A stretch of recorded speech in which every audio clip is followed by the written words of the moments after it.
আমরা সকলেই কামনা করি, আমরা সবাই সেটা প্রাপ্ত করতে চাই যা আজ পর্যন্ত কেউ প্রাপ্ত করেনি, সেটা পেতে চাই যা আজ পর্যন্ত কেউ পেতে পারেনি, সেটাই কাছে রাখতে চাই যা আজ পর্যন্ত কখনো আমরা পাইনি। এবার সেটা কিভাবে করা যেতে পারে? যদি আপনি সেটা প্রাপ্ত করতে চান যা আজ পর্যন্ত আপনি কখনো পাননি, তাহলে আপনাকে সেটা করে দেখাতে হবে যা আজ পর্যন্ত আপনি কখনো করেননি।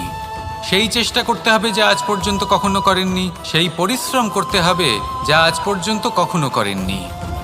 তবেই আপনি সেটা পাবেন যা আজ পর্যন্ত কখনো পাননি। কারণ যেমন বীজ বপন করবেন তেমনই অঙ্কুর আপনি লাভ করবেন। আসুন আর আমার সাথে ভালোবেসে বলুন, রাধা রাধা। ঈর্ষা আমাদেরই মনে বসবাস করা আরও একটা শত্রু। তবে এই শত্রু কখনো কখনো আমাদের জন্য লাভদায়কও হতে পারে, কিন্তু যদি আমরা সতর্ক না থাকি তাহলে সেটা ততটাই ঘাতক হয়ে উঠতে পারে। যদি আপনার কোনো প্রতিদ্বন্দ্বী থেকে থাকে যে এগিয়ে চলেছে, তাকে দেখে আপনার মনে ঈর্ষা উৎপন্ন হয়, আর ঈর্ষাবশত আপনি নিরন্তর চেষ্টা করতে থাকেন, পরিশ্রম করতে থাকেন সামনে এগোনোর জন্য, তাহলে তার দ্বারা আপনার বিকাশই হবে।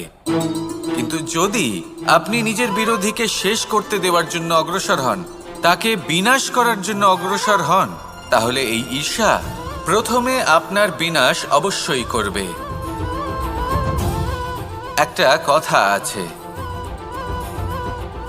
এটা পশু প্রবৃত্তি, আপনি শুধুই নিজের বিকাশের কথা ভাববেন। তিনিই হলেন প্রকৃত মানুষ, যিনি অন্য মানুষের জন্য প্রাণও দিতে পারেন। এই ঈর্ষা যদি আপনাকে বিকাশের পথে নিয়ে যেতে পারে তাহলে খুবই ভালো। যদি আপনাকে অন্য কাউকে বিনাশ করে দেওয়ার পথে অগ্রসর করে, তাহলে তার থেকে দূরে থাকাই ভালো। যেমন ধরুন, আপনার কাছে একটা সূচ আছে, যার দ্বারা আপনি ছেঁড়া কাপড়ও সেলাই করতে পারবেন বা অন্য কারোর পাত্রে ছিদ্রও করে দিতে পারবেন।